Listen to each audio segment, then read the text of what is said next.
Hello guys, welcome to my channel গরম মশলা with MG.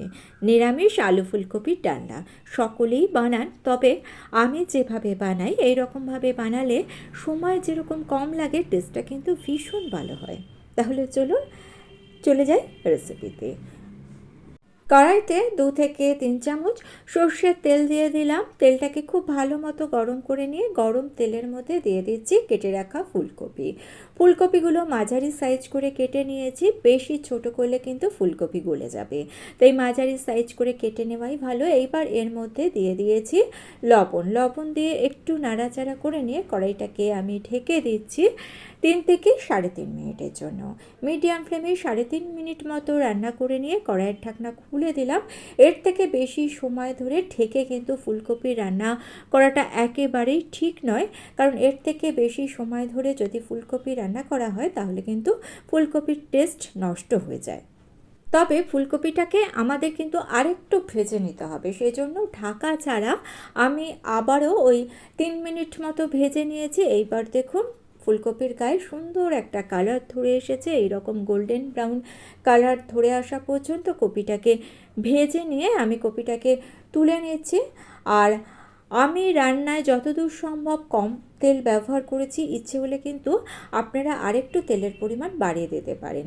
আমি আরও 2 থেকে 3 চামচ তেল দিয়ে তেলটাকে গরম করে নিয়ে এর মধ্যে দিয়ে দিয়েছি কেটে রাখা আলুগুলোকে খুব বড় করে কাটিনি, কারণ ফুলকপি সেদ্ধ হতে বেশি সময় লাগে না। আলু বড় করে কাটা হলে আলুগুলো কিন্তু সেদ্ধ হতে সময় লেগে যাবে। আলুর মধ্যে নুন দিয়ে আলুটাকে আবারও আমি ওই 3 থেকে 3.5 মিনিট মতো ঢেকে দিয়ে রান্না করে নিয়েছি।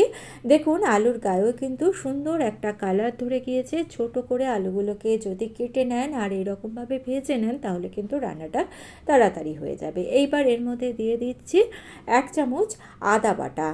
আদাটাকে আমি ওই 40 থেকে 45 সেকেন্ড মতো একটু নাড়াচাড়া করে নিয়ে এর মধ্যে দিয়ে দিলাম জল। দিয়ে দিচ্ছি 1 চামচ মতো জিরের গুঁড়ো, হলুদ দিয়ে দিলাম, আর দিয়ে দিচ্ছি ঝাল লঙ্কার গুঁড়ো। ঝালটা অবশ্যই নিজেদের টেস্ট অনুযায়ী দেবেন।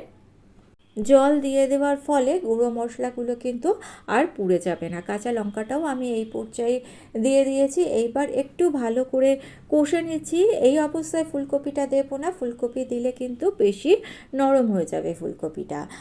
তাই আলুটাকে আমি মশলার সঙ্গে কষার জন্য আবারও ওই 3 মিনিট মতো ঢেকে দিয়েছিলাম। মিডিয়াম ফ্লেমে 3 মিনিট রান্না করে নিয়েছি। কড়াইয়ের ঢাকনা খুলে দিলাম। ঢেকে মশলার সঙ্গে কষে নেওয়ার ফলে দেখুন আলু কিন্তু এখনই বেশ সুন্দর সেদ্ধ হয়ে গিয়েছে।